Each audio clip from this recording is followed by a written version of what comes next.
Bonjour, aujourd'hui nous allons vous présenter les différents peuples autochtones ainsi que leur situation au début du 20e siècle.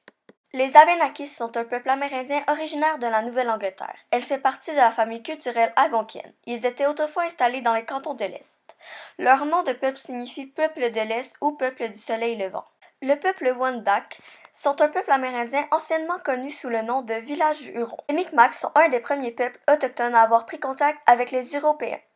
Ils faisaient partie du groupe culturel algonquin et vivaient dans ce que l'on appelle aujourd'hui les provinces maritimes du Canada. Le territoire ancestral des Algonquins s'étendait du lac des Deux-Montagnes au nord de Montréal jusqu'en Abitibi-Témiscamingue et en Ontario. Leur sédentarisation se fait au 19e et 20e siècle, alors que l'Abitibi s'ouvre à la colonisation et à l'arrivée massive de prospecteurs et bûcherons. Le peuple Inus, surnommé aussi montagnais, représente la seconde nation autochtone du Québec en termes de population. Au début du 20e siècle, en raison de la conquête des Européens, qui entraîne une réduction de l'espace et un processus de sédentarisation, le mode de vie Inus et leur activité se transforment. Industries et barrages hydroélectriques sont alors implantés sur ce territoire, impliquant une réduction drastique, voire une absence définitive d'accès à ce territoire ancestral. Les Mohawks représentent la première nation autochtone du Québec en termes de population. Le peuple Atikamekw, signifiant poisson blanc, faisant référence au Corégon, un poisson, ils font partie de la famille algonquienne et étaient à l'origine nomades et occupaient un vaste territoire appelé Nikaskinan.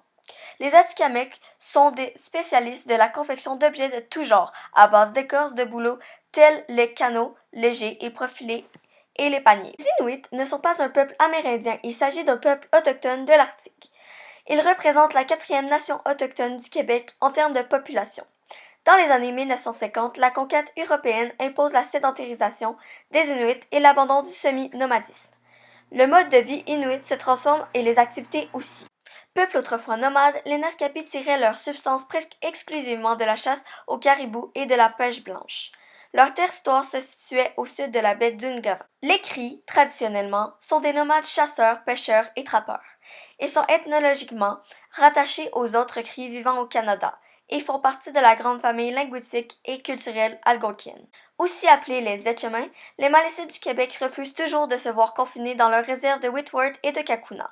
Aucun d'eux n'y a vécu actuellement en permanence. Le gouvernement canadien continue sa politique d'assimilation des Autochtones. Il les amène à abandonner leur langue et leurs coutumes.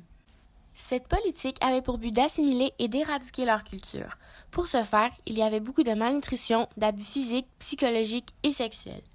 En 1895, 45 pensionnats indiens sont établis au Canada. On les retrouve surtout dans l'Ouest. En 1930, on retrouve 90 pensionnats établis dans l'Ouest et ce n'est qu'en 1934 que le premier pensionnat indien fait son apparition au Québec, le pensionnat Fort-Georges. Plus de 150 000 enfants autochtones ont été arrachés à leurs familles et placés dans les pensionnats.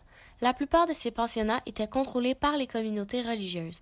Plus de 3 200 enfants y ont perdu la vie en raison de diverses maladies. Les conditions de vie ont fait en sorte que 25 à 30 % des jeunes autochtones sont morts. Le taux de mortalité dans les pensionnats était presque 5 fois plus élevé que le reste de la population.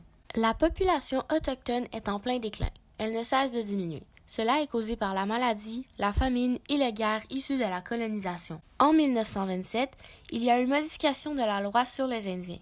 Cette modification leur interdit d'utiliser leur propre argent pour rémunérer des avocats. Finalement, dans un article trouvé, il est dit que des Inuits et des agents de la Gendarmerie royale du Canada peuvent recevoir des soins dentaires selon le temps disponible, comme le précise une lettre de 16 avril 1945 adressée au Demrich par une compagnie, qui ajoute que les services fournis seront payés au tarif modéré de la ville.